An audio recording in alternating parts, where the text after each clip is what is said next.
Let's cook spicy alamang. Mga ingredients.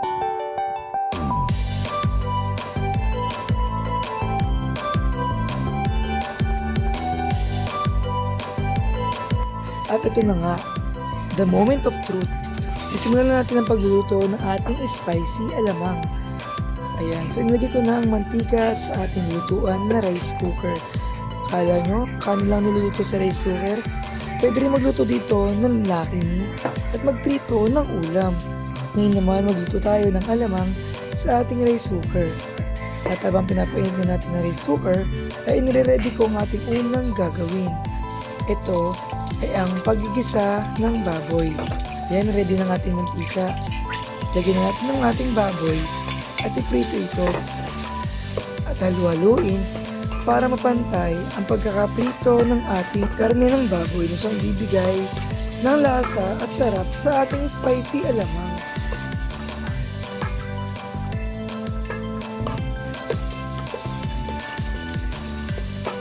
A few moments later. Dahil nga medyo golden na ating baboy, lagyan na natin ang sibuyas. At haluin na natin ulit ang ating baboy para naman mag-combine ang lasa ng ginsang sibuyas at ang ating piniritong baboy.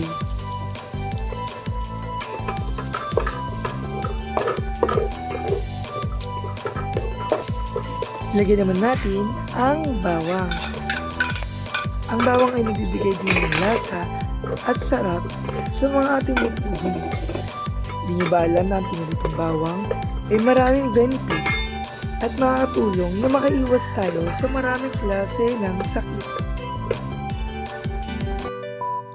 Another trivia tips para sa inyong lahat, kaya kung ako sa inyo, huwag kayong mag-alala at matakot na kumain ng bawang.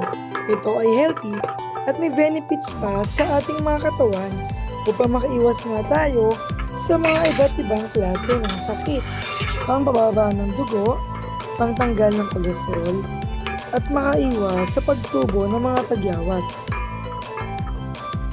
Mukhang ang luto ng ating bawang at sibuyas. Isunod naman natin ng ating sili para naman maluto rin ito kasabay ng bawang at sibuyas at kumapit ang anghang na taglay nito.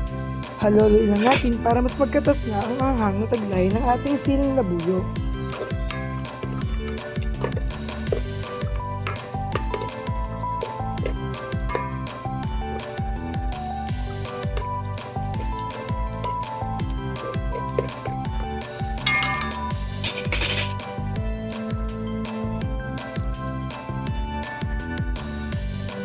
Kitang-kita niyo naman sa video na kumukulo na siya at mukhang nagkakatas ng ating siling na bulo. Excited na ako kumain ng mangga at isawsaw sa napakaanghang na ating alamang. Ngayon naman, ilagay na natin ang ating special na alamang. Ito yung alamang na matamis at hindi yung maalat. Kasi gusto ko, yung lasa ng alamang ay yung naglalaban ang tamis at saka anghang. Sigurado ko mapaparami naman ito ang kain ko ng kanin.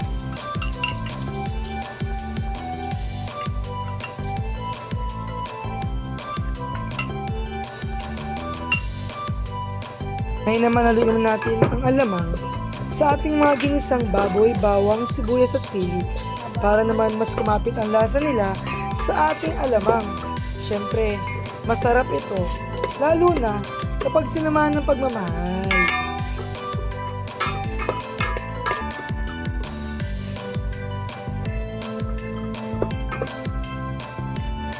Maglagay pa tayo ng konting asukal kasi kulang pa yung panlasa ko sa gusto kong makuha ng lasa.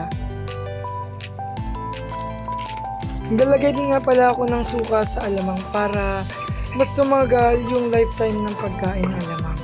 Siyempre, iwas pagkapanis na rin. Yung mga iba naglalagay din sila ng kamatis sa ginisang alamang. Pero ako hindi kasi mas madalas mas makapanis ang kamatis sa alamang. Mas better kung suka lang ilalagay ninyo. Isang good tip yan para mas tumagal ang inyong alamang. Lagyan nga pala ng suka sa alamang konti-konti lang, baka naman kasi pag naparami, maglasa na siyang paksil. At pagkatapos nalagyan ng suka, huwag itong haluin at hayaan muna itong kumulo para mas maluto yung suka na nilagay natin sa alamang. Habang pinapakulo ko nga ang ating alamang na may kasamang suka, ay nagsimula na ako magbalat ng mangga para pagkaluto nito ay kainan na.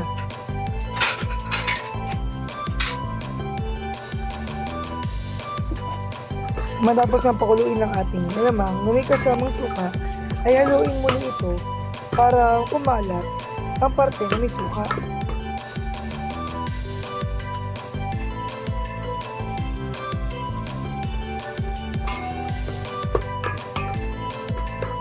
Ito na nga ang ating finished product, ang ating masarap na spicy alamang.